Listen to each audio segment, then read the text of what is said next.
Let us continue with that. Let us do some more problems. Come to page number 7.48, not 7.48. Come to page number 7.49, problem number 8.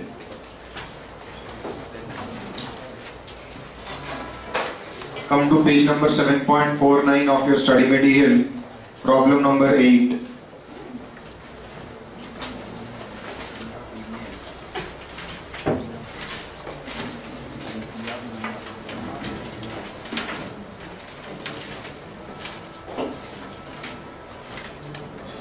Ram and Gautam entered into a joint venture to buy and sell TV sets on 1st July 2011.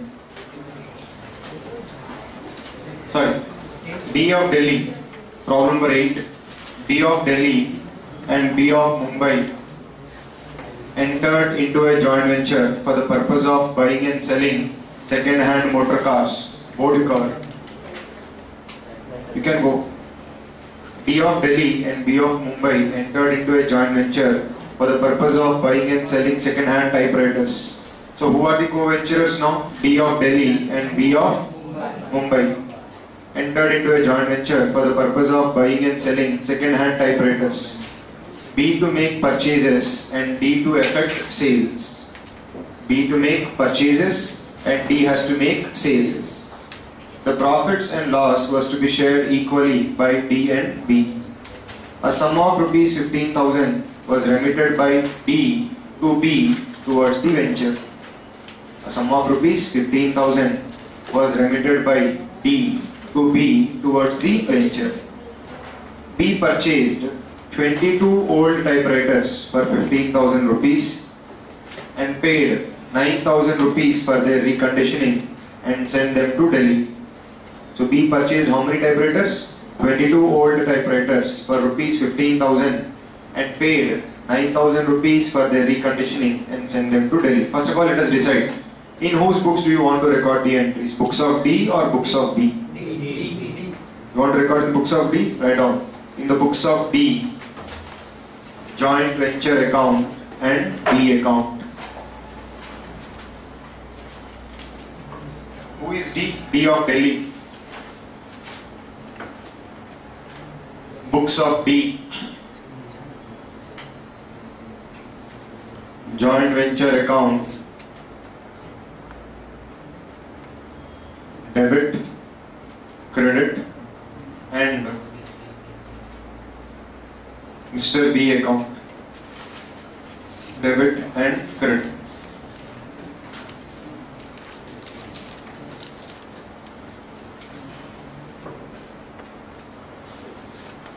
D of Delhi and B of Mumbai entered into a joint venture for the purpose of buying and selling second-hand typewriters. B to make purchases and D to effect sales. The profit and loss was to be shared equally by D and B.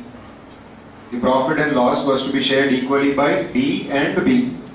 A sum of rupees 15,000 was remitted by D to B towards the venture. So Mr. D is sending B 15,000 rupees for the venture. So D is sending 15,000 cash to B. What is the entry in the books of D? B account debtor to cash account.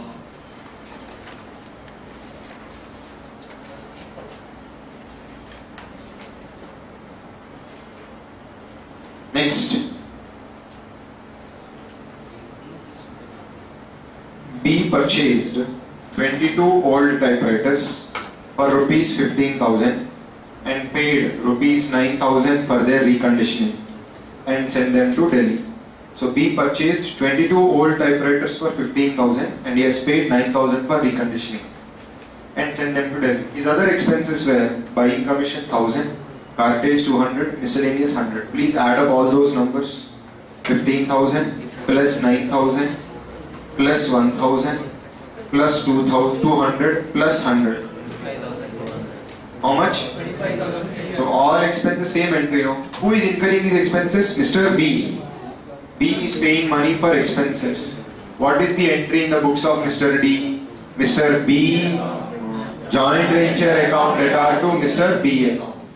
So joint venture account will give a debit to B. What was the total? 25,300.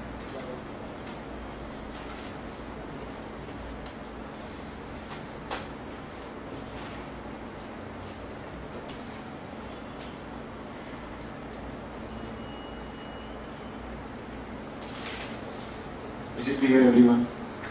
Next. D took delivery of typewriters and paid 270 for octroi, 100 for cartage. He sold 12 typewriters at the rate of 2,200 each, 4 typewriters at the rate of 2,100 each, and 3 typewriters at the rate of 2,000 each. Please add up all those numbers.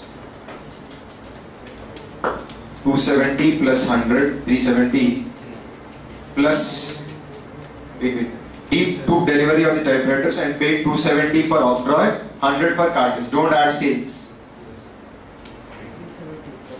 Okay. His other expenses were insurance 250, rent 400, brokerage 1200, miscellaneous 200. So what you do is add the octroi expenses, add cartage, then insurance 250, rent 200, 400, brokerage 1200, and miscellaneous expenses 200. Add up all those expenses. How much is the amount? 2,420. These are the expenses paid by Mr. D. I am spending this cash. What is entry in the books of D?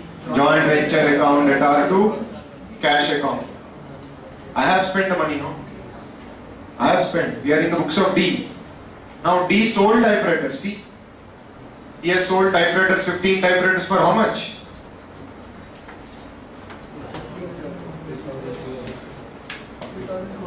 He sold 12 typewriters at the rate of 2,200 each. So press on button on the calculator. 12 into 2,200. 12 into 2,200. Memory plus. 4 into 2,100. Memory plus. 3 into 2000. Memory plus. MRC. How much? 40,800 is the total value of sales made by Mr. D. And he has also retained one typewriter. We'll talk about it later. What is the value of typewriters sold? How much did you get?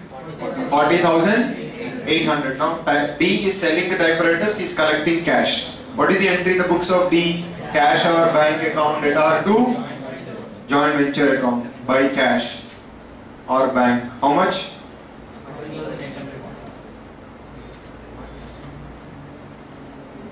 40,800.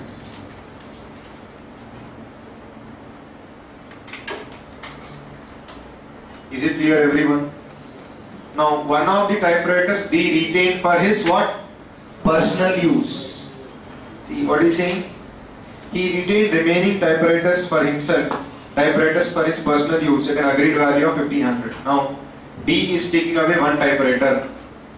D is taking away one typewriter. We are in the books of D. Typewriter account, debtor to joint venture account.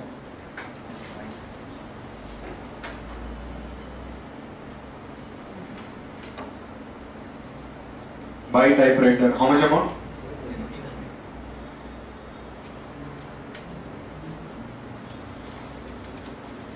I am taking away the typewriter now. Typewriter account, debtor to joint venture.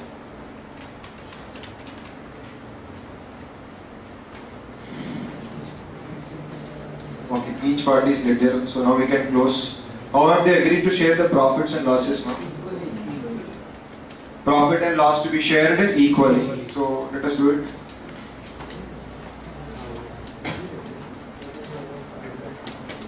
Calculate profit or loss. 42,300. 14,000? 580. It has to be shared between D and B equally. 7,290. 7,290 by joint venture. 7,290.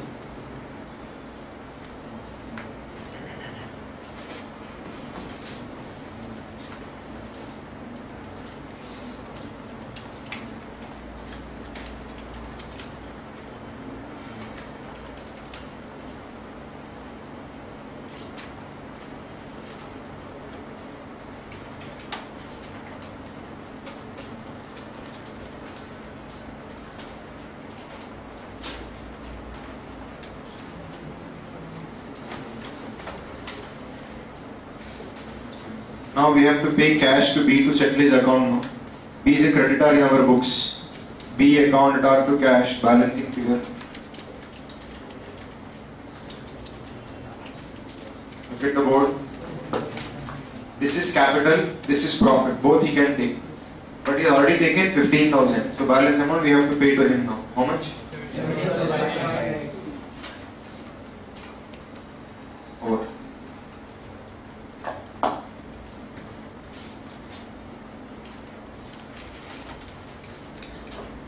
Come to page number 7.41.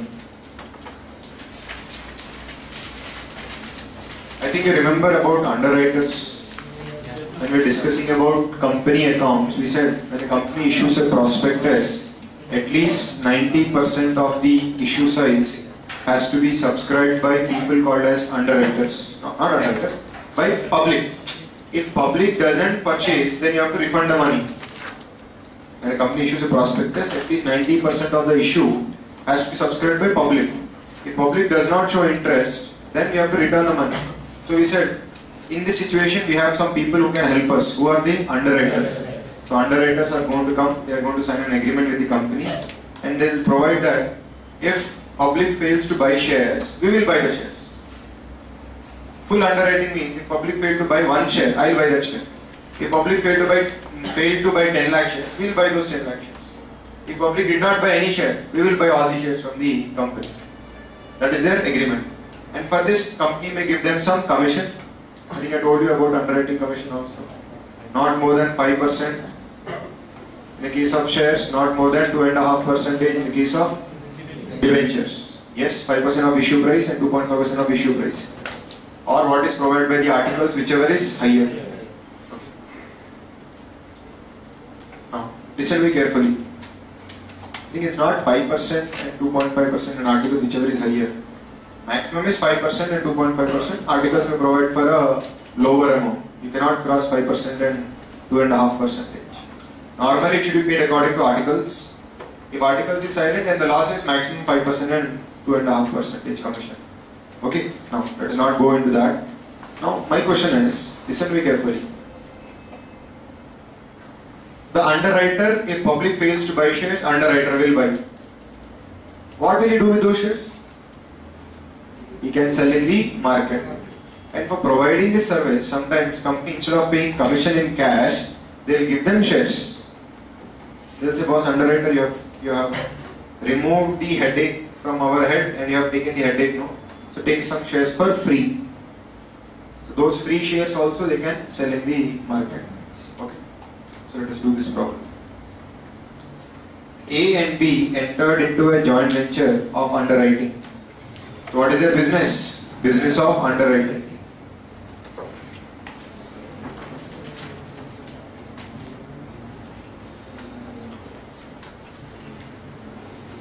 A and B entered into a joint venture of underwriting. The subscription of entire share capital of Copper Mines Limited. So they are into the business of underwriting of the subscription of the entire share capital of Copper Mines Limited, consisting of 1 lakh equity shares of 10 rupees each, and to pay all expenses up to allotment.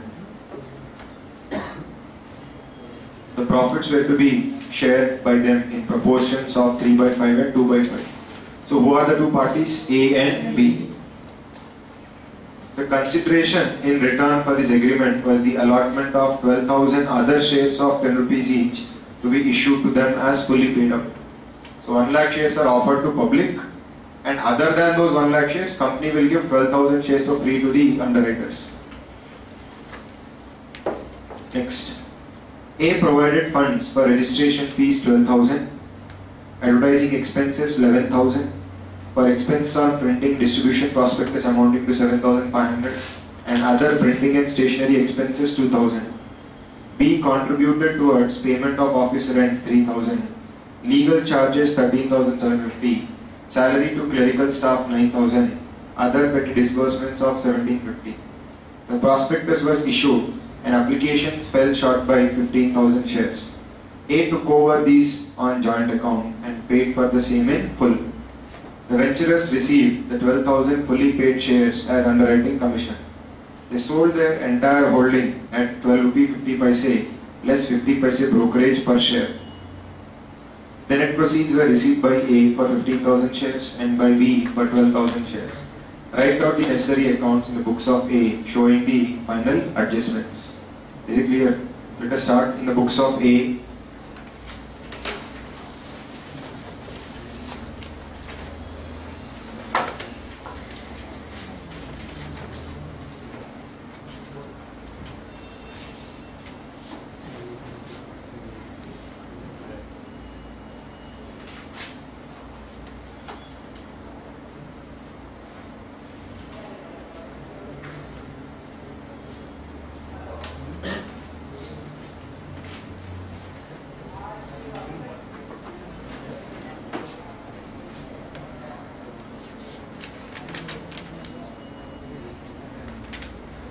In the books of A,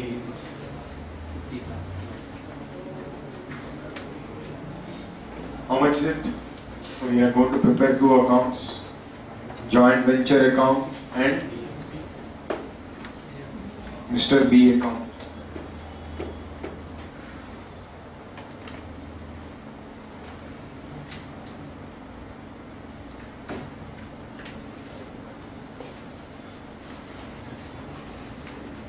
A and B entered into a joint venture of underwriting.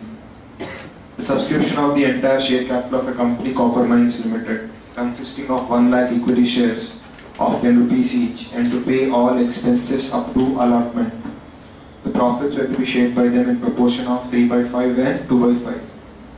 The consideration in return for this agreement was the allotment of 12,000 other shares of 10 rupees each to be issued to them as fully paid up. A provident fund, A provided funds for registration fees 12,000. So A has spent some money for registration of the company 12,000. Advertisement expenses 11,000. For expense on printing, distribution of prospectus amounting to 7,500. Printing and stationery of expenses, printing and stationery expenses 2,000. Please add up all the expenses incurred by A. What are the various expenses incurred by Mr. A? Please tell me. Total. What is the entry we write when A is paying those expenses? What is the entry you write? Joint venture account net R to cash account. How much amount?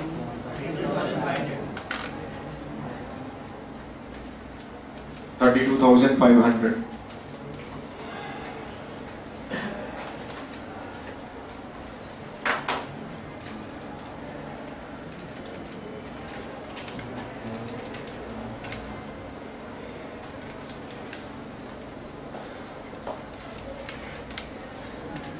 Joint venture account at R to cash account 32,500 rupees. Next, B also provided some funds. B contributed towards payment of office rent 3,000, legal charges 13,750, salary to clerical staff 9,000, and other petty disbursements of 1,750. Please add up all those four numbers. B contributed towards payment of office rent 3,000, legal charges 13,750, clerical to salary to clerical staff 9,000, and other petty disbursements of 1,750. Add up all those expenses and tell me what is the expenses paid by B. 27,500. Now B is paying the amount. What is the entry in the books of A? Joint venture account net R to B account. How much?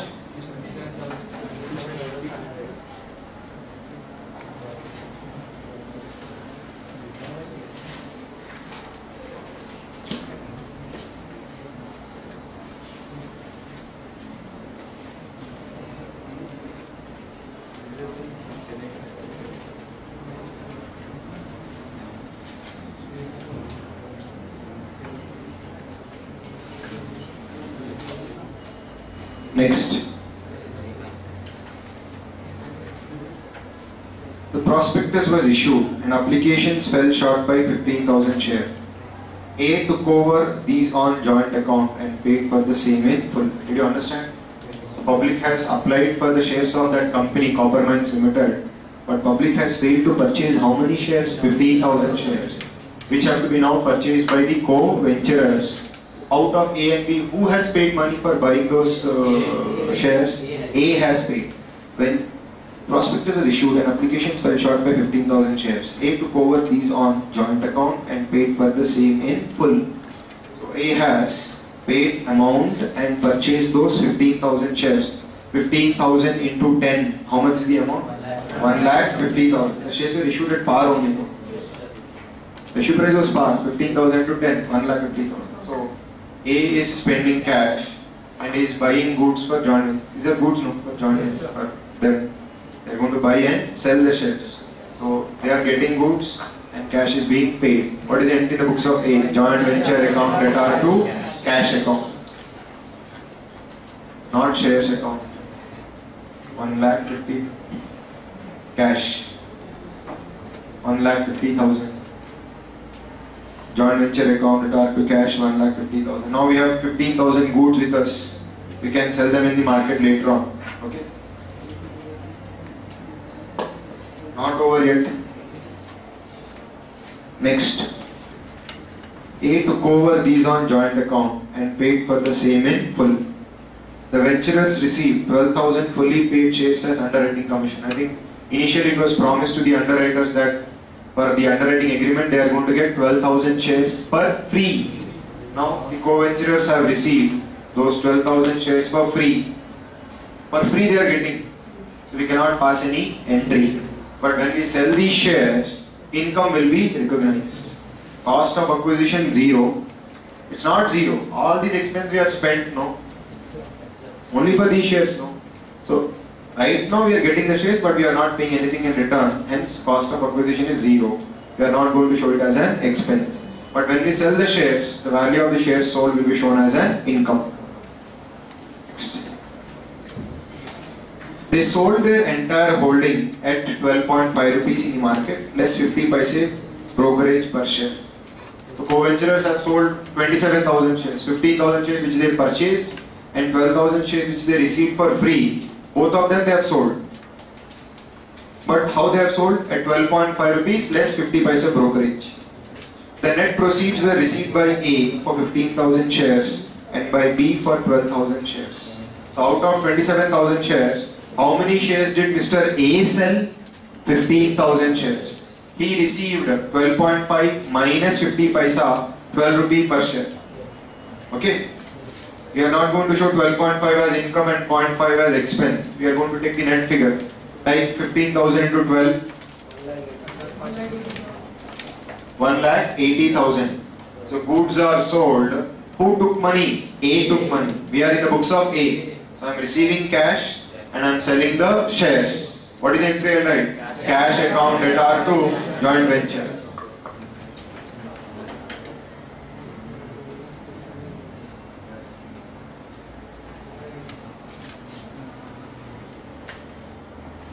$1,80,000.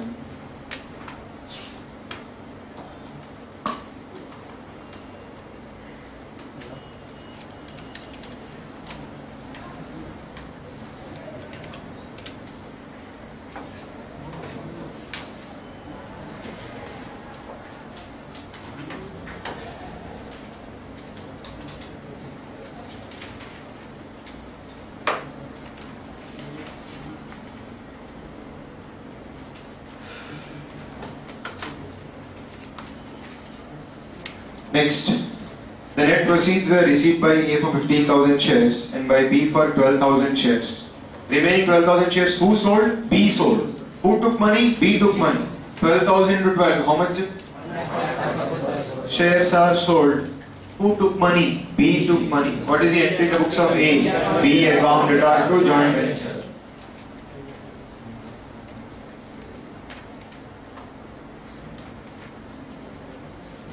$1 lakh.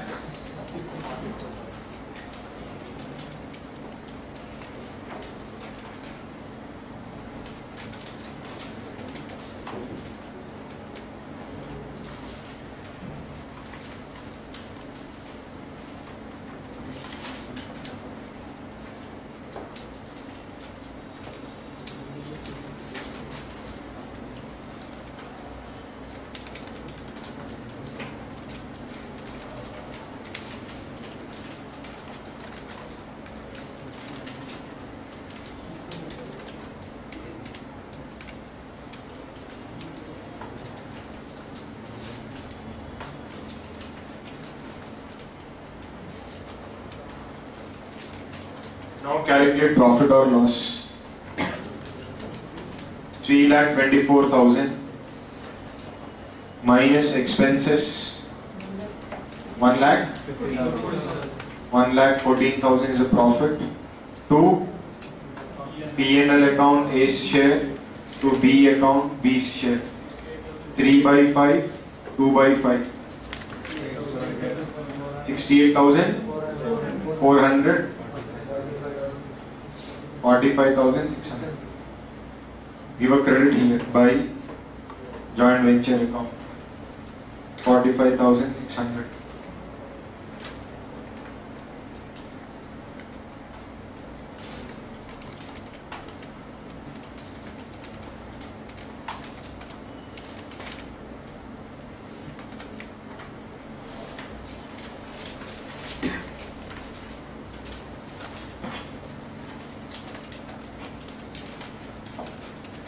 Now tell me how much money we have to take from B now. He's a debtor now. By bank. 70,000.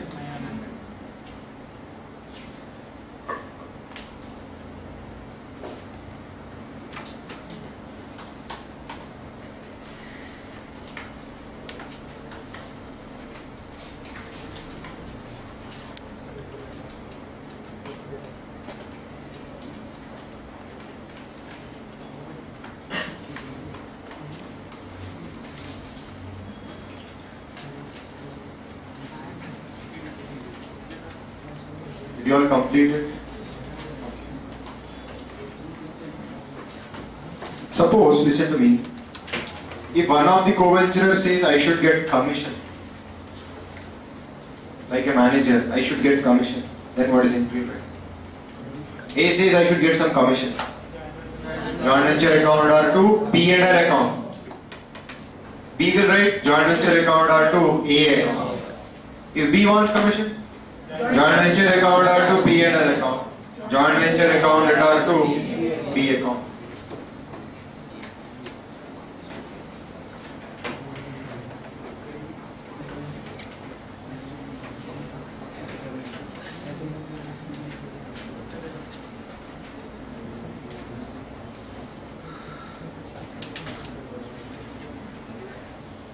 Suppose, listen to me,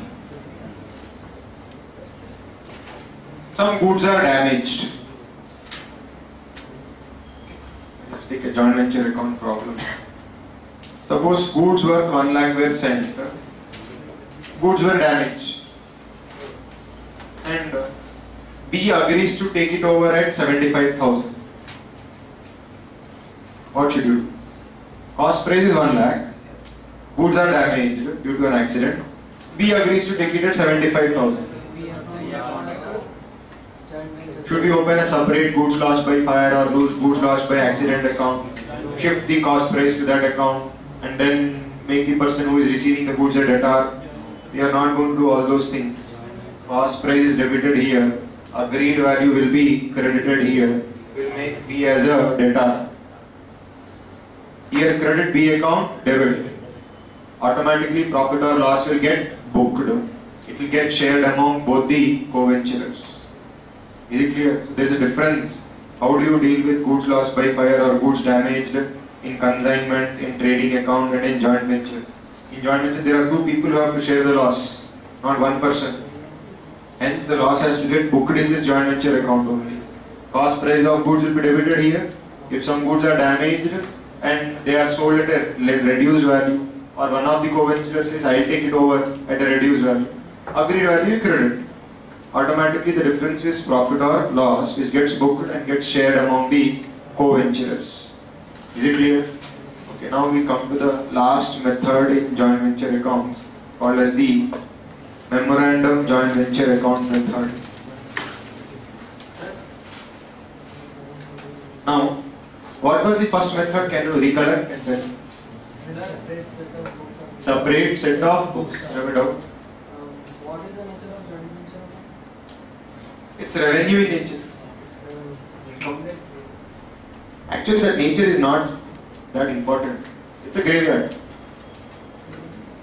Nominally nature, it should be getting closed at the end of the year. We call it as revenue in nature to calculate profits. What is given in the book? No, generally,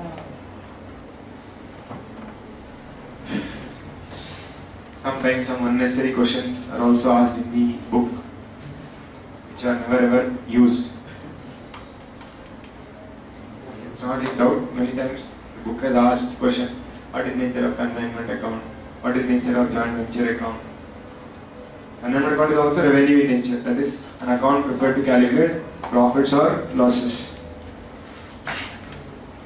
Now, listen to me. First method was called as same set of books method. Not same set of books method, separate set of books method. Second method is called as what? Same set of books, but here very important. A maintained record for all transactions. B maintained record for all transactions. So both parties were maintaining duplicate books of accounts. I am maintaining, he is maintaining. He is maintaining, I am maintaining. I am maintaining, he is maintaining. So they are maintaining completely both set of books of accounts. Are you able to understand? Now, there can be a situation where one of the co-venturer is located in Jammu Kashmir, Pakistan border. Another guy is located in Kanyakumari, the extreme south point. Okay, they want to do some joint venture business. One guy is in Pakistan and one nearly in Pakistan, and one guy is in Kanyakumari. Okay, we can say that guy who is there in Pakistan, not Pakistan, in Jammu Kashmir, near the border of Pakistan, he wants to, we can say, buy woolen clothes which we wear in times of winter, and send it to Kanyakumari and sell them there, because something which is available locally, nobody has demand for that now. Something which is not available locally, then we can say we become mad about that product and we buy those products. So even though in Kanyakumari, not even for one day, you will be using that shawl or that you can say the sweater, but still people would like to buy. As soon as winter comes, they will say, oh, it's going to be very cool this time, so let us go and buy something. Okay. Or they will come to Hyderabad and sell it.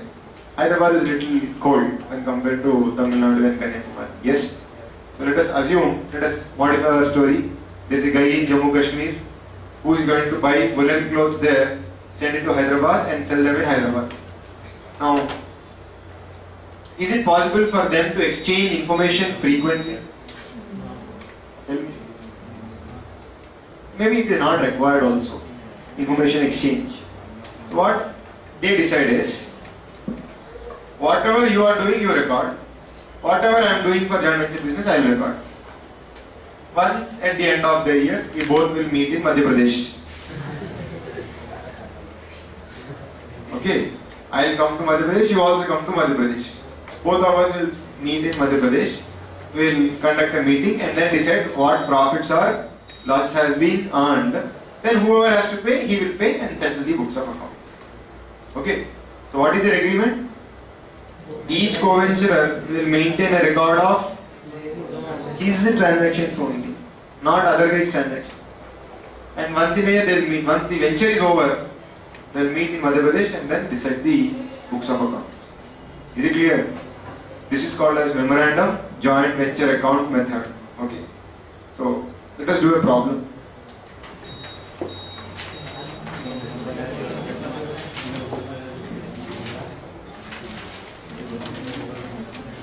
Come to problem number 7. It's a very interesting method. Very interesting.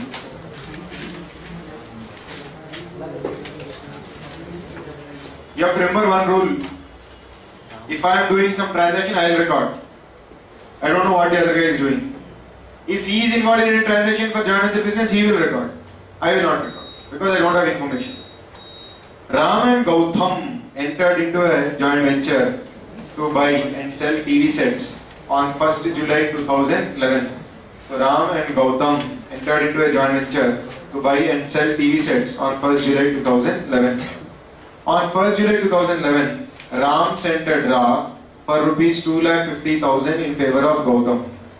On 1st July 2011, Ram sent a draft for rupees 2,50,000 in favor of Gautam. Now, what we are going to do is, we have two set of books of accounts. Books of Ram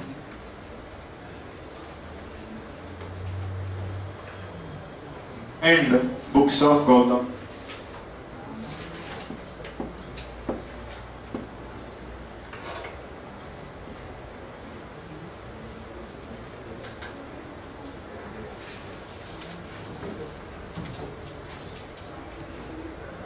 Ram is going to record only his transactions. Gautam is going to record only his transactions. Okay.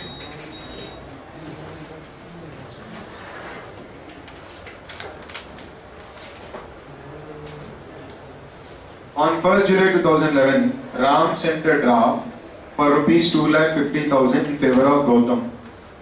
And on 4th July 2011, the latter purchased 200 TV sets, each at a cost of 2,000 each. So now let us start. Ram sent a DD of 2,50,000 in favor of Gautam. Ram is sending money to Gautam. What is the entry in the books of Ram? Now wait. What is the account? You have said books of Ram, books of Gautam. There is no heading to the account. Joint venture with Gautam account. And here, joint venture with Ram account.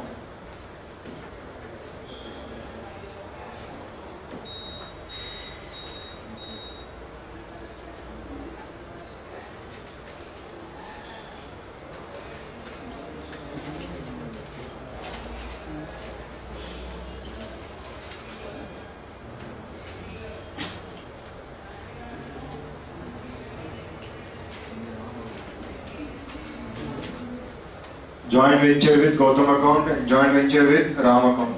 Clear? Now, what is this account? I think just before now, we have learned that in the books of a co-venture, there should be two accounts. No? Joint venture account and Gautam account. In the books of Gautam, there should be normally two accounts. Joint venture account and Ram account. We are clubbing both the accounts in one account. So in the books of Ram, this account is going to do the job of two accounts, joint venture account and Gautam account. In the books of Gautam, this account is going to do the work of two accounts, joint venture account and Ram account. Clear? Now see the transaction.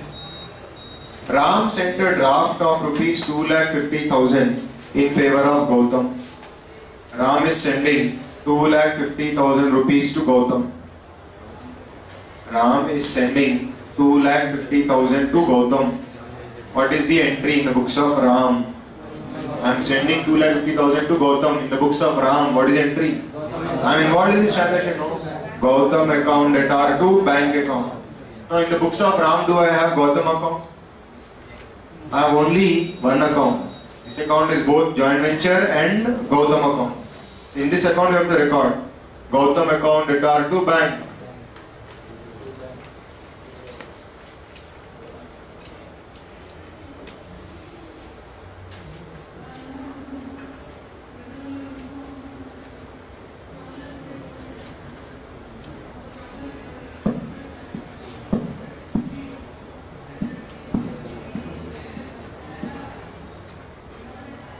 Now tell me, in the books of Gautam, what is the entry? Gautam is receiving money from Ram. Gautam is receiving money from Ram. What is the entry in the books of Gautam now? Bank account at R2. Now, sir, you said only you are going to record your transaction. This is my transaction also, boss. He is sending, I am receiving. He knows, I know. So I am going to also record. So I am receiving money from whom? Ram. So what is the entry in the books of Gautam? Bank account at R2, Ram account. Do I have Ram account? Yes. Ram account. See, you can see if you want. If you want, you can see joint venture account. If you want, you can see Ram account. Yeah, Rish. So by bank.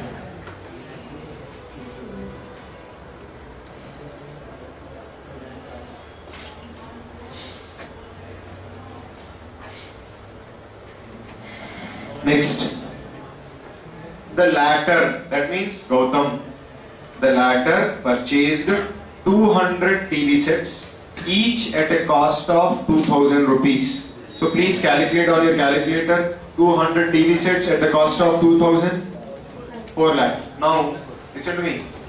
Gautam is spending 4 lakhs cash to buy TVs. What is the entry that comes to your mind as Gautam? You are buying TVs and you are spending 4 lakhs cash. What is the entry that comes to your mind? Joint venture account at R2, cash account.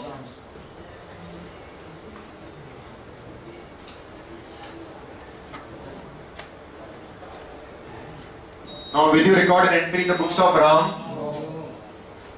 नहीं जानता. Ram नहीं जानता. The sets were sent to Ram by lorry under freight to pay for rupees 2000. What do you mean by freight to pay for 2000? Now Gautam has purchased TVs and is now sending those TVs in a truck to Mr. Ram. But when the truck wala says, boss, where is the money for sending these TVs? He says, the person who is going to unload the TVs, he will give you that money. Freight to pay, that means receiver has to pay the transport charges. So who is the receiver? Ram. Ram is paying how much to the transport wala to unload the TVs from the truck? 2000. What is the entry in the books of Ram? Joint venture account R2, cash account.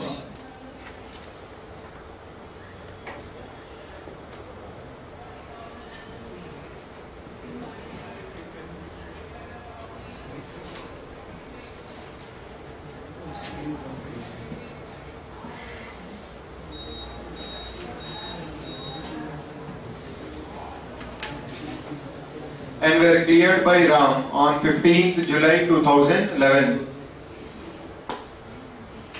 Ram effected sales in the following manner.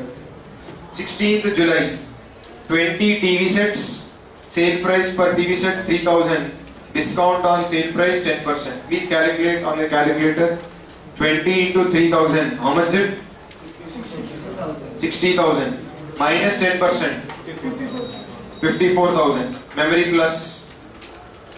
Next, 100 TVs at the rate of 2,800. Type 100 into 2,800. No discount. 2,80,000. Memory plus. Next, 80 TV sets for 2,700. Discount on sale price 5%. 80 into 2,700 minus 5%. 80 into 2,700 minus 5%. How much is it? 2,05,200. Memory plus. Now type MRC. 5,39,200. Who sold the goods? Ram sold the goods. And who collected money? Ram collected money. What is the entry in the books of Ram? Cash or bank account at R2, joint venture. How much? 5,39,200. Will Gautam record this entry in his books? No.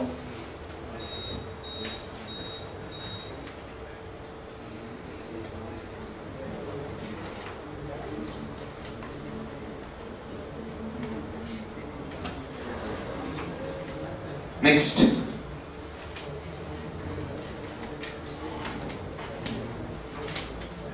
On 25th August 2011, Ram settled the account by sending a draft in favor of Gautam, profits being shared equally.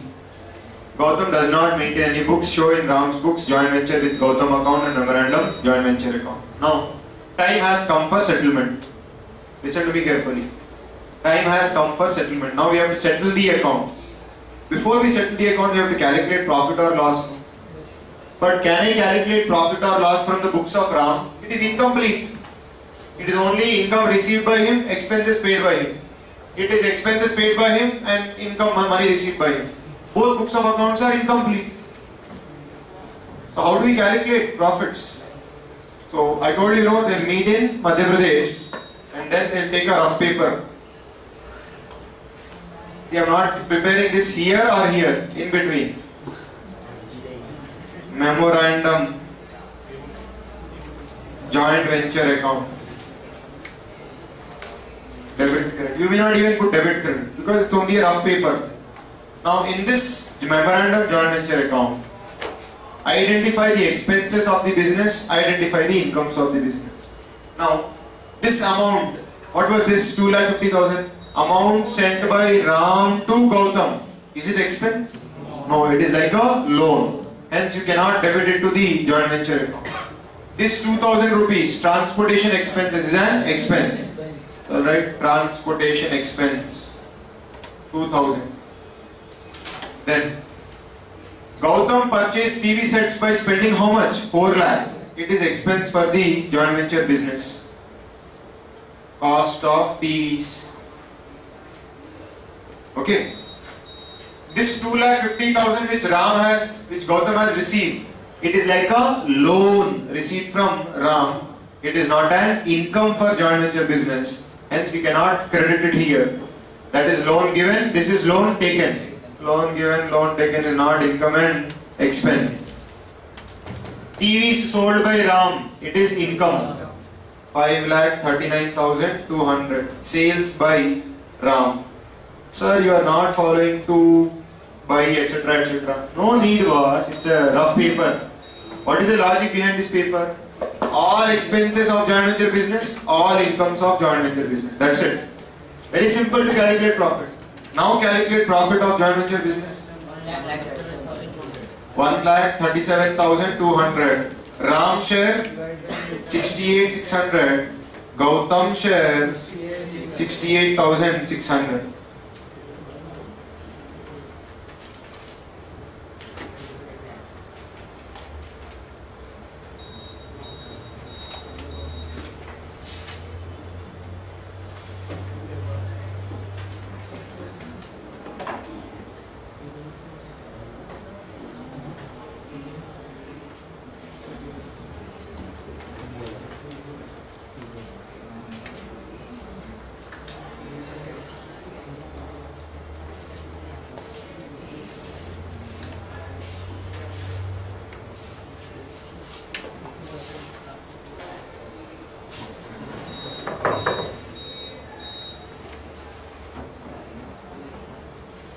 $68,600.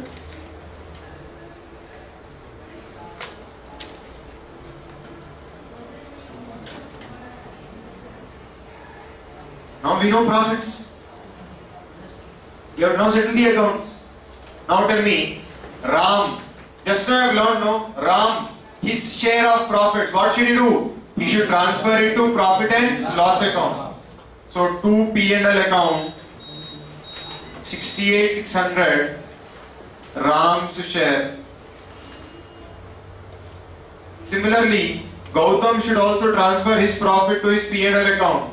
To P&L account, 68,600, Gautam's share.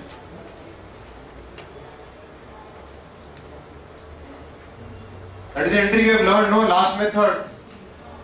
I am maintaining books of account, my share of profits, debit joint venture, credit P&L account.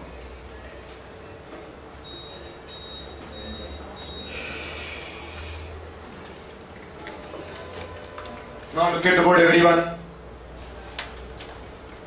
This is what I received from sales. Can I take this back? Yes. It is my capital, no? I can take it back. Can I take this back? Yes. My expenses. I have spent the money, no? Can I take this back? Yes. It is my profit. Remaining amount? I don't have any right. You have to send it to whom? Gautam. Press on button on your calculator. Out of this, out of the money collected from sales, I can take back my amount, expenses and profit. Remaining amount I have to send to Mr. Gautam. So right here, to cash. Balancing figure, how much? 2,18,600.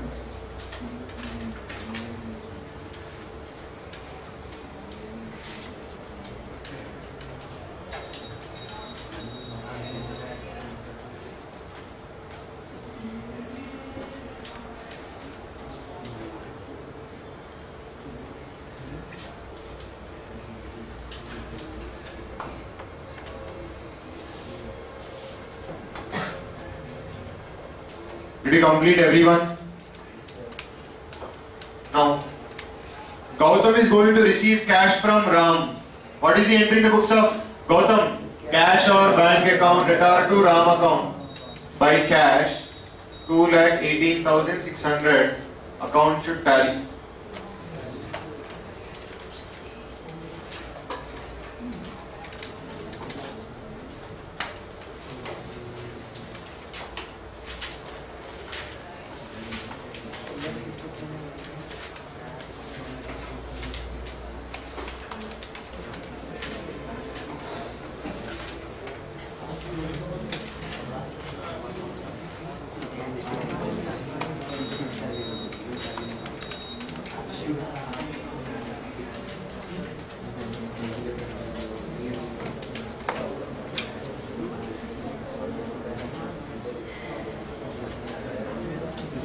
Now, we'll discuss a new concept. Before we discuss new concepts, tell me, what do you mean by fundamental accounting assumptions? Going concern, consistency and accrual. We call it as CAG.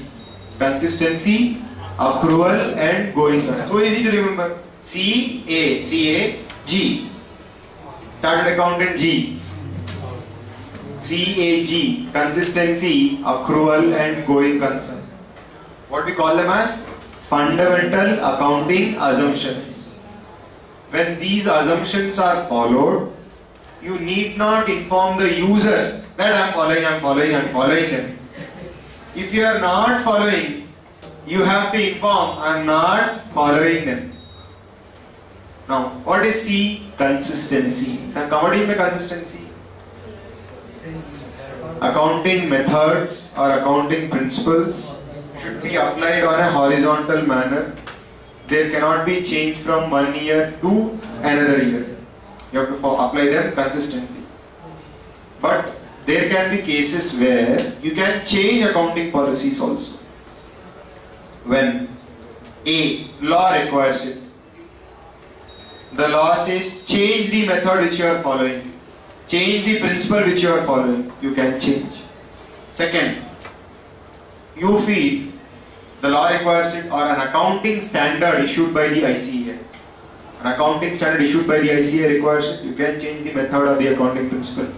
Third, if you feel that the new method is better suited for your business, in such case also, or you feel that the new method will help you in better preparation and presentation of your financial statements, in such cases you can definitely change the method of accounting.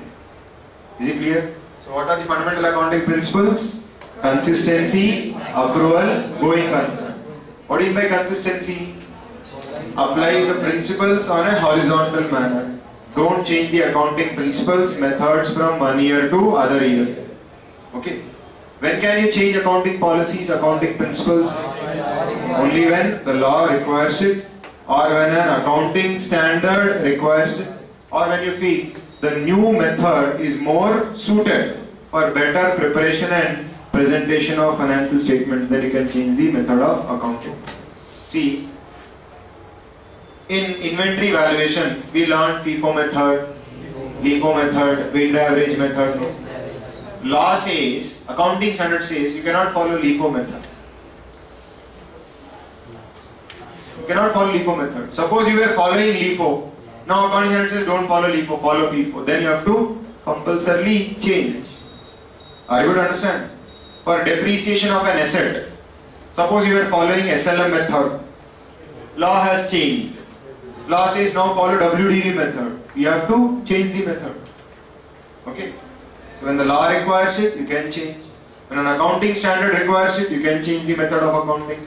Or you feel if it will help you in better preparation and presentation of financial statements, then also you can change the accounting policy, accounting principle or the accounting method.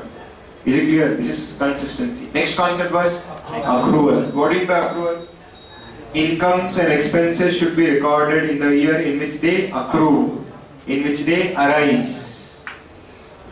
Okay. Example, purchase of goods on credit, recorded in the year when the goods are purchased. Goods sold on credit, income recorded in the year in which goods are sold. Outstanding salaries. Expenses recorded in the year in which employee serves. Interest on loan. Interest on debentures. Interest is recognized in the year in which you have used the loan amount. That is called as accrual concept. We don't wait for realization of cash. We don't wait for receipt of cash. We don't wait for payment of cash. What is that called as? Accrual concept. Now, you have prepared trading account, P&L account, balance sheet. Should you tell users that I am following consistency, I am following SLM, I am following going concern? Need not. Why? Everyone assumes that you are following consistency, accrual and going concern. Now what is by going concern? Business is assumed to continue in the foreseeable future. We say there is no intention, there is no necessity, nor there is any intention to close down business or materially curtail the size of operations. You don't want to close business and you don't even want to reduce the size of the business. That is called as what? Going concern assumption. Now should you tell every time user, our company will continue forever in the future, every time? No, they assume that company will continue. If you are not going to continue, you have to tell. You have to tell the user, next year our business is going to be closed. That is why we are showing balance sheet on what basis? Realization basis. We have not shown assets and liabilities at cost, we are showing them at realizable values. Okay? Are you able to understand these points? Yes, sir. Tell me. Yes, sir. Very good. Now, when you follow these fundamental accounting assumptions, you need not tell anybody. When you are not following, you have to tell everybody that you are not following. Now, can you tell me who are the users of financial statements? First of all, what do you mean by financial statements? Trading account, P&L account, balance sheet, cash flow statement. Okay. Statement of cash flow. It's nothing but a summarized cash book. Summarized cash book. This is called as a financial statement. All these statements put together. Now, who are going to be users of financial statements? Who are the users of financial information? Shareholders for what? Shareholders for what? To know whether company is performing well or not. Whether the company is going to declare good dividends or not. He wants to know whether the company is going to go forward or going to go downwards. Are you able to understand? Shareholders will use the financial statements for decision making purpose. To invest or not to invest. To sell away shares or to hold shares. Investors. Who are investors? People who are thinking about buying shares of the company. Or people who are thinking about selling shares of the company.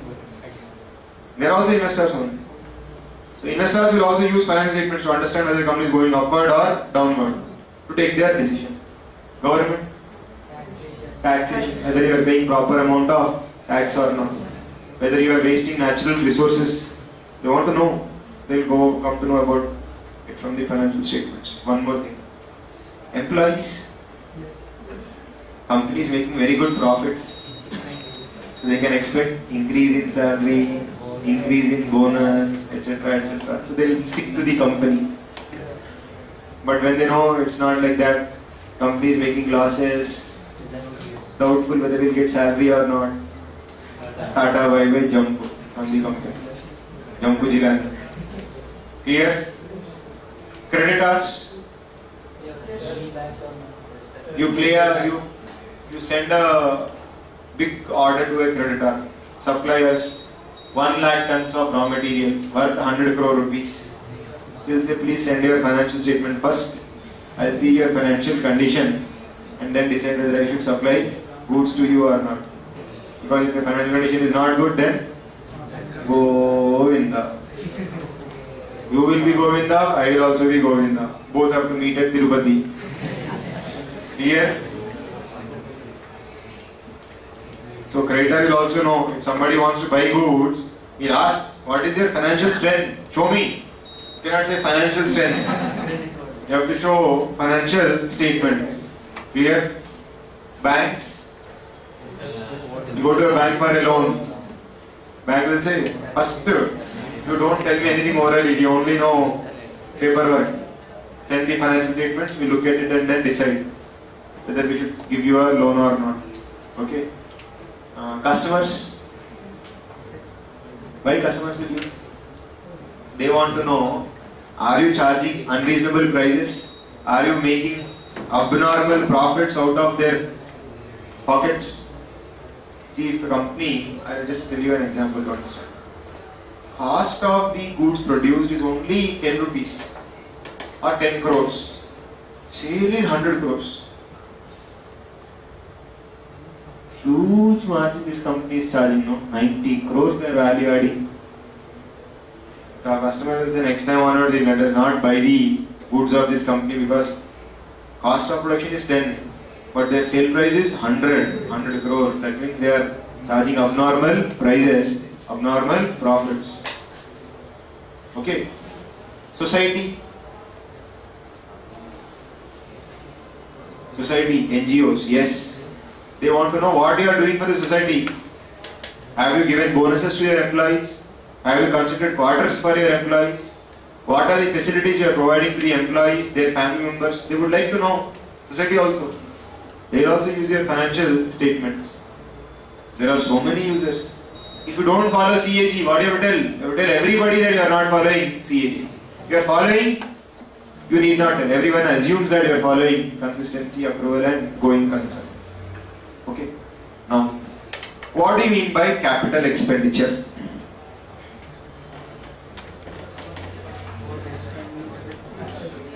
Capital expenditure. Here, write down few points. Write down.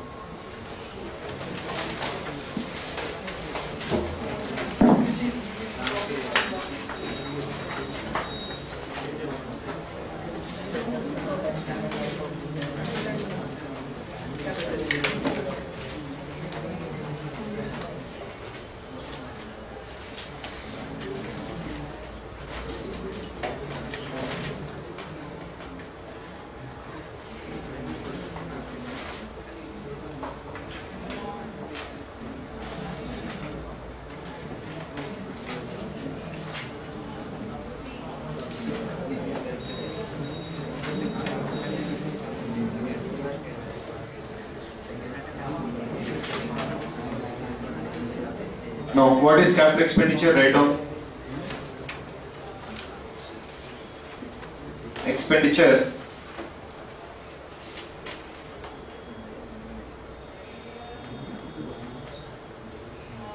Expenditure which gives benefit for more than 1 year.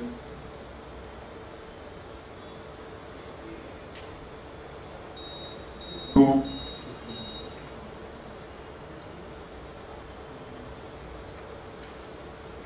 An expenditure which I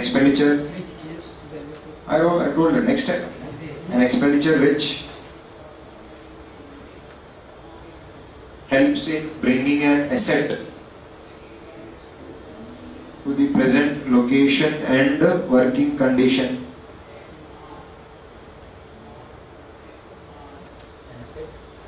An expenditure which brings an asset to present location and working condition.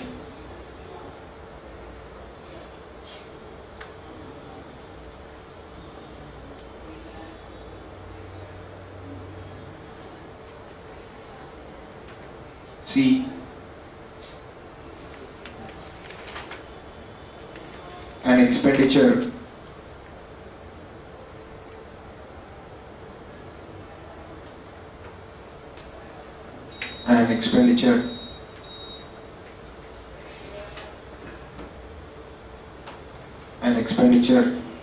which increases capacity of operations.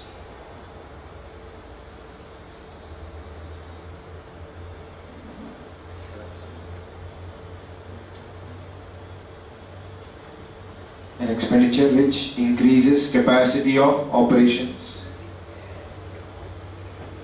Fourth, an expenditure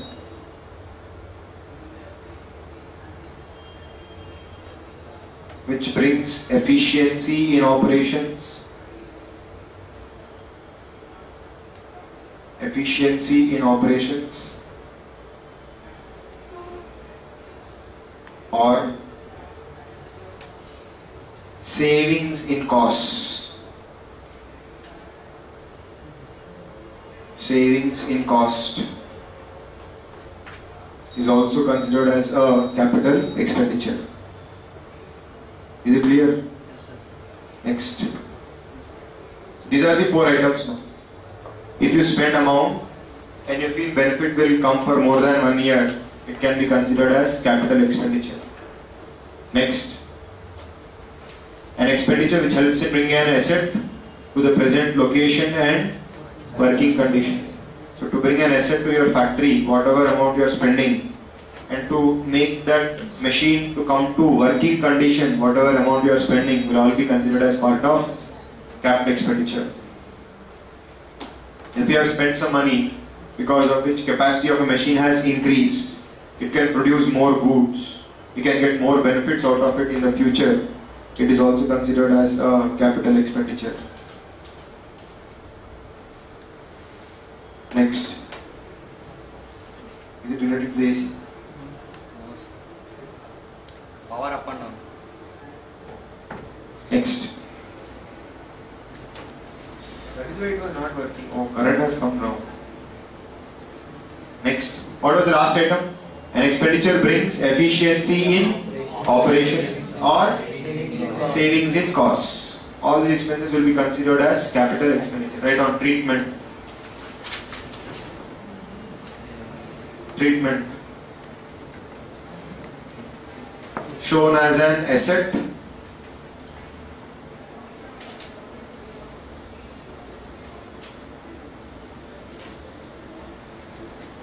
Shown as an asset in the balance sheet.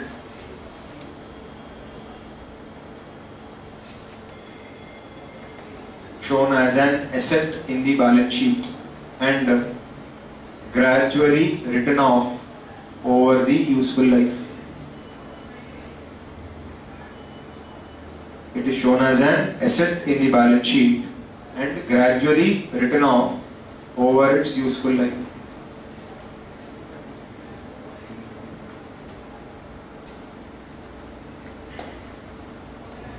Next.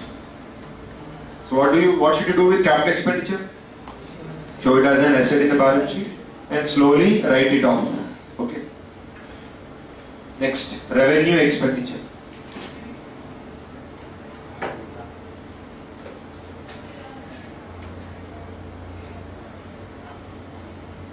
One. Benefit is limited to 1 year.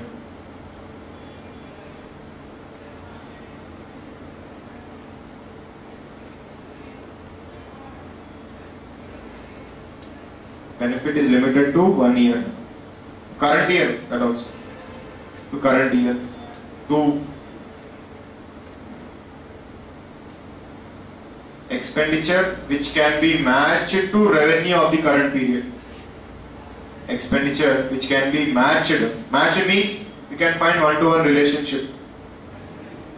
Or to the period. Expenditure which can be matched to revenue of the period. Revenue or the period you can write. Can be matched to revenue or period. Salaries to staff. It can be matched to period. Cost price of goods sold. It can be matched to sales. Okay. But they cannot be matched to next year's benefit. Whatever benefit is only in the current period. Next. Next. Expenditure incurred to maintain an asset. Maintain an asset. What does that mean? Same benefits will come. You are not going to get increased benefits.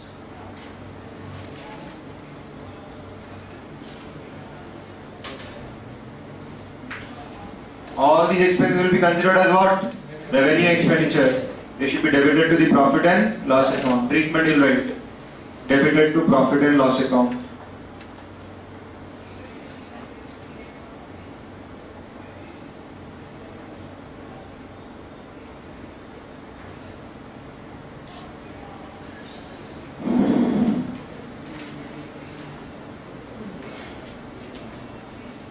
debited to profit and loss account. Clear everyone? Did you understand it?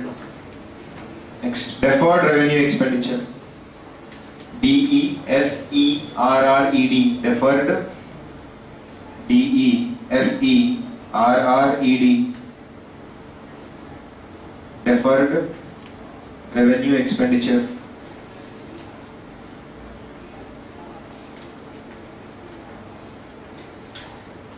Underline.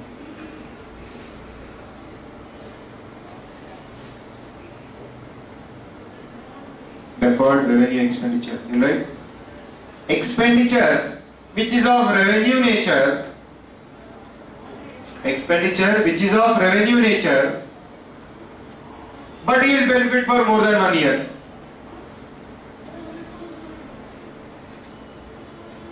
Expenditure which is of revenue nature, but gives benefit for more than 1 year.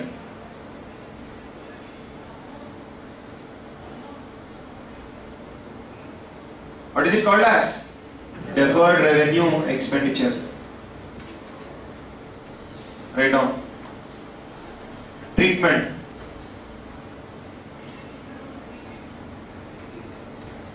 Written off over the period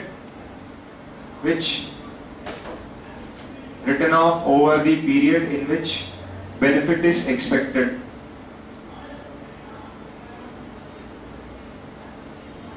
So if you feel benefit will come for 2 years, you have to write off over 2 years. You feel benefit will come for 3 years, write off over for 3 years. Okay. It is not capital, it is not revenue. In between time. Okay. Deferred revenue expenditure. Now, I'll give you an example of deferred revenue expenditure because that is the big doubt in your mind. Suppose a company issued 1,000 crores worth of debentures at a discount of 10%. The company suffered a loss of 100 crores, discount loss. Can they debit entire amount to P&L account of current year? Yes or no? It is wrong if you debit it to P&L account of current year only. Why? Money is used over a period of time. You cannot show entire expenditure during current year. Matching. Incomes and expense have to be matched. Money is used in future. Revenue is earned from money. Revenue you want to show in those accounts. Expense this year. Is it correct? Suppose I am manager of this year. If discount is debited to P&L account, there will be no profit. Suppose company removes me as manager. Next year somebody else joins as a manager. The P&L account will show bumper profits. Why? Because all expenses were shown here and incomes are shown there. So the manager will say, no, this is not correct to debit entire thing to this year P&L account. You please amortize it over the period of next 3, 4, 5 years over the period over which we are going to use the debentures. Are you able to understand the problem? So if debentures have a life of 5 years, you have to write off over 5 years. We have discussed this now. If debentures are going to be redeemed in lump sum, we said equally written off. Equally written off. We said if debentures are going to be redeemed in installments, then sum of digits method 5:4:3:2:1. You remember? So you have to do that ratio. That is an example of deferred revenue expenditure. Okay. Advertisement expense. You spend a huge amount of money. Benefit is going to come for 2 years. Not correct debit entire advertisement to the P&L account of current year. You should amortize it gradually. But a new development is accounting standard 26 does not allow you to recognize deferred advertisement expenditure as an asset. You have to write it off. You have to do what? Write off. But discount on issue of shares, discount on issue of debentures, because money is going to be used over a period of time, you can amortize it gradually over the period for which we are going to receive the benefit. Clear? What is capital expenditure? Examples: amount spent to purchase an asset. Capital expenditure. amount spent for getting that machine packed, freight, insurance, bringing to our factory, capital expenditure. Expenditure incurred to bring asset to present location and working condition. Expenditure on installation of the machine. What is the installation? Power connection you have to give, raw material supply you have to give, you have to do some trial runs, and where you have put the machinery you have to dig a big hole in earth, you have to put wet concrete, and then you have to make the machine sit on it, and then after some time the cement will become tight, machine will not move. Yes? Some expenditure will be incurred, no? Installation expenditure, site preparation we say. What do you say? Site preparation. And during that site preparation you may have taken the help of an engineer. You have to pay him some amount, engineer. So all that expenditure will be part of what? Capital expenditure. Okay. Let us do some problems. You will understand it very easily. Problem number 1. Let us go through one by one. Page number 2.89.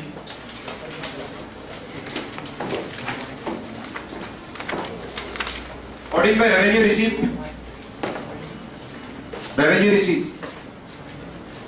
Receipt because of your regular business operations. Simple. Sale of goods.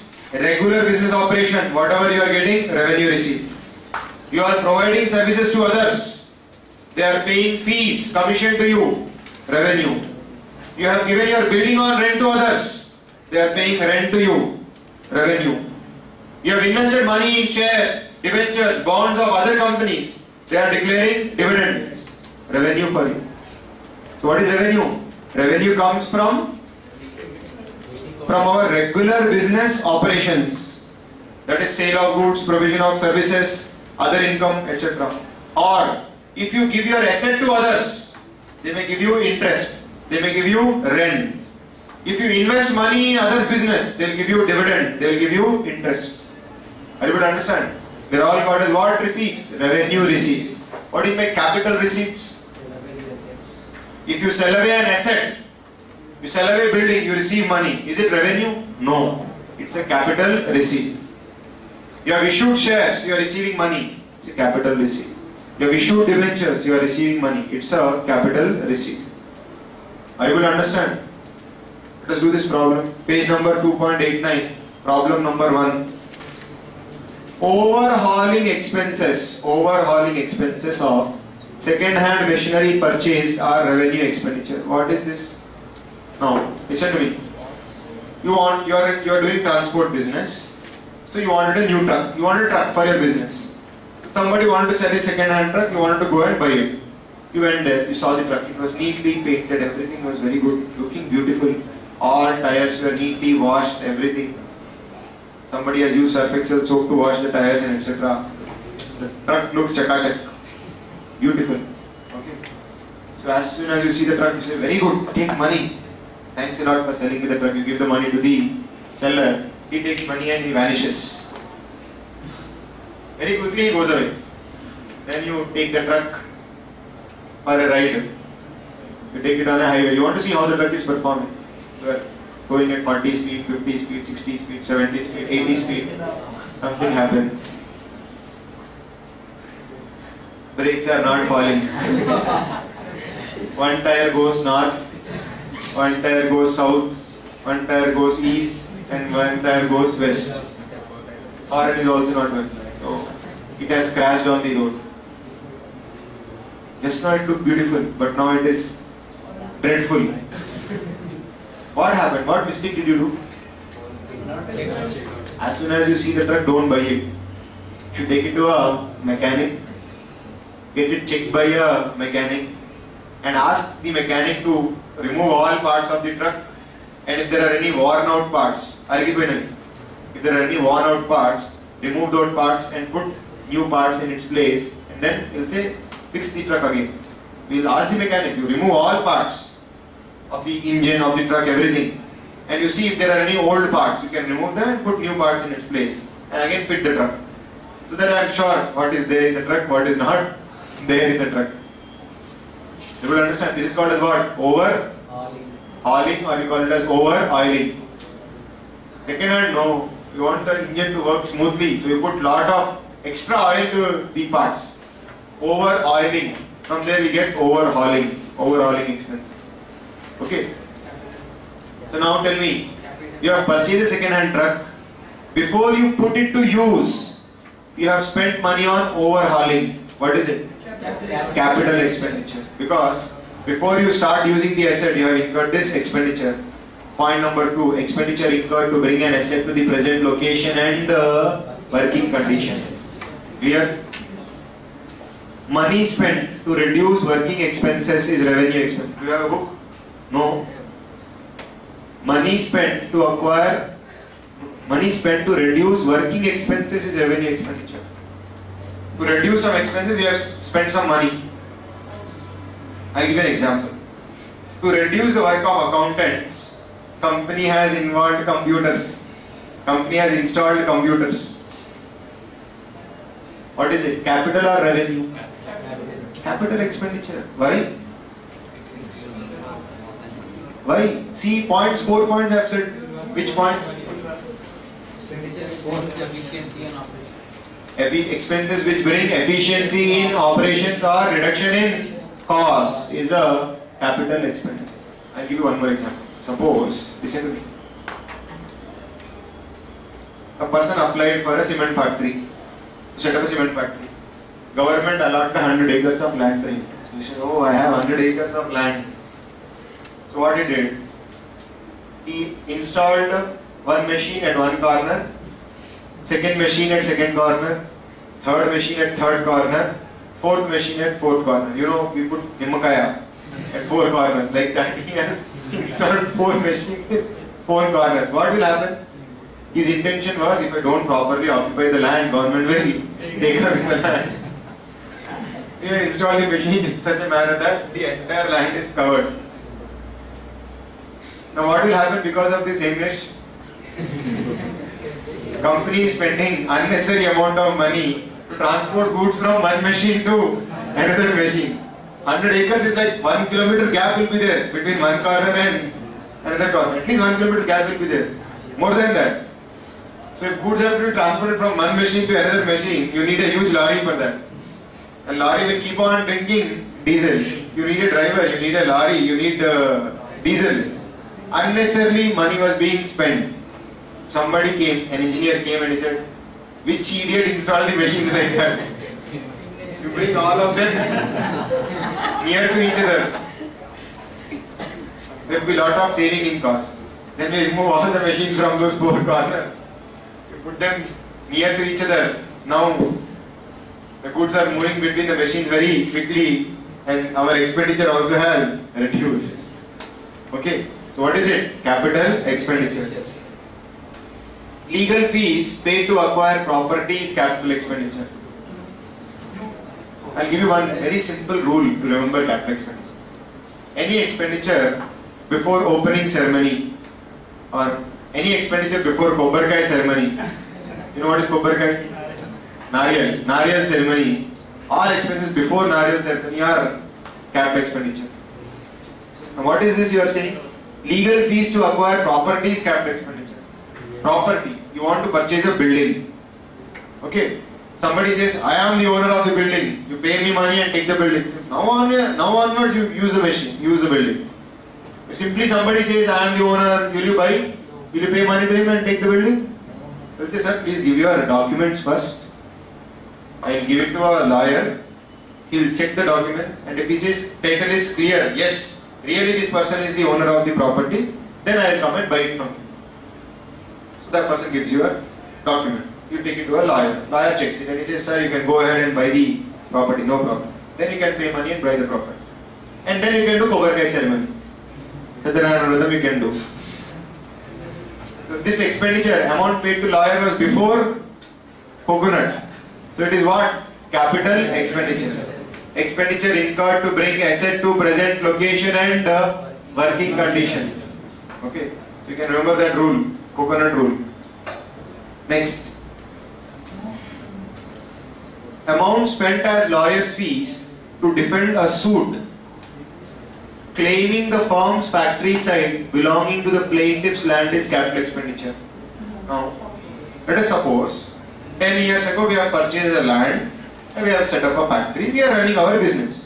Now somebody wakes up Suddenly, a Kumbhakarna wakes up and he says, "This land belongs to me," and he puts a dawa in a case, in a court. He says, "This land is mine." If you don't respond, what will happen? The court will give order in his favor, no? So you go to a lawyer and if you pay him some money and say, "Go and fight in the court. We should not lose the land." So the amount which you have paid to lawyer, what is it? Before coconut or after coconut? The land was purchased 10 years ago, you are already using the asset. The coconut ceremony is over. So it is after coconut, hence it is revenue expenditure. It's only for maintaining the asset. Okay? Not feeling good with coconut rule? Next. Amount spent for replacement of worn out part of a machine is capital expenditure.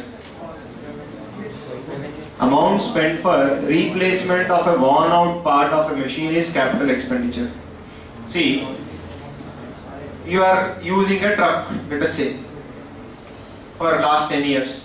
Tires have got 5-6 holes in it. There is a puncture. You take it to the puncture guy. He says, "Throw it in the dustbin. I am not going to put any more punctures to it because already it has 4 or 5 holes. It always gets punctured. You always come to me and eat my brain. Throw this tire in the dustbin and buy a new tire in its place." Worn out means? What do you mean worn out? Depleted. Life is gone, we can say. Totally there is a lot of wear and tear in it. That is called as worn out. So we say throw the old tire, buy a new tire in its place. You are purchasing a new tire for a truck. Capital or revenue?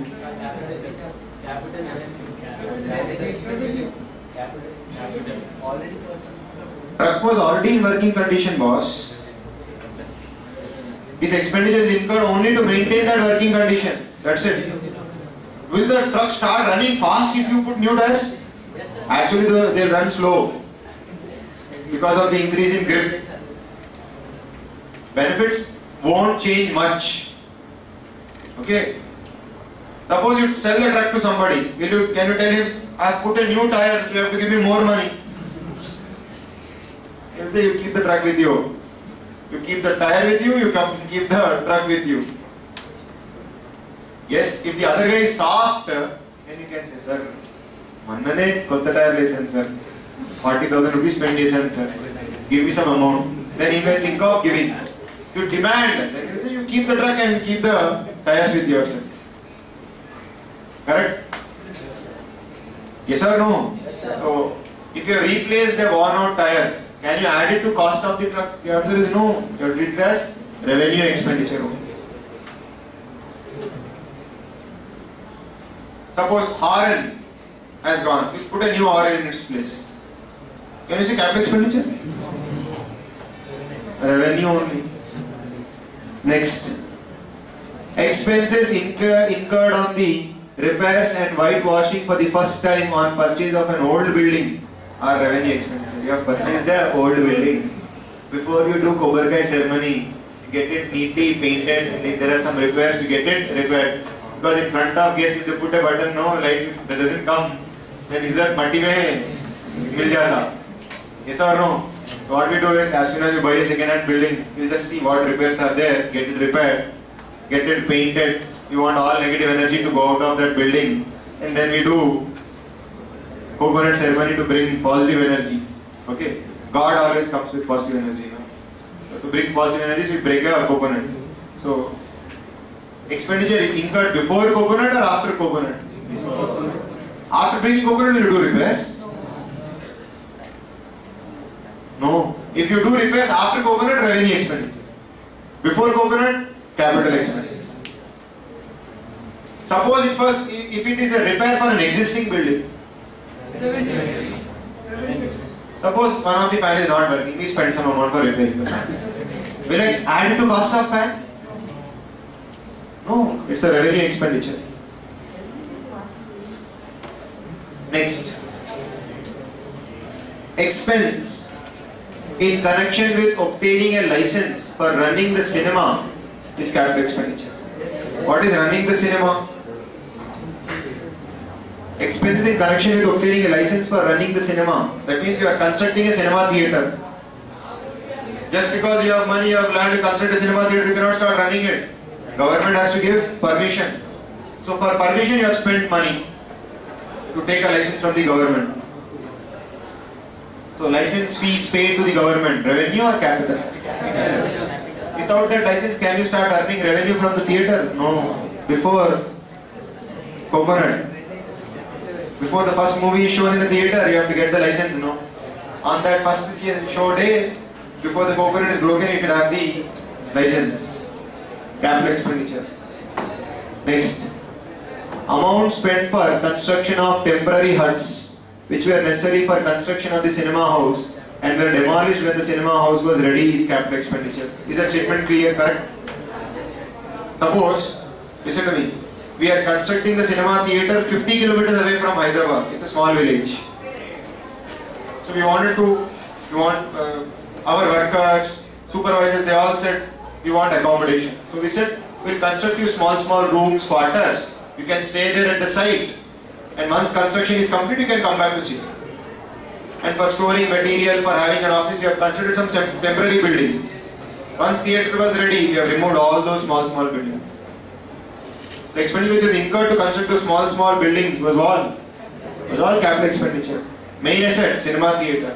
Before Coconut, all expenditure was incurred. So it is capital expenditure. So we'll continue in tomorrow's class.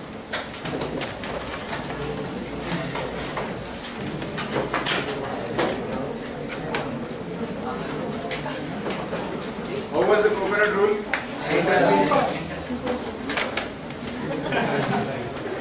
But don't write an exam before Coconut, after Coconut.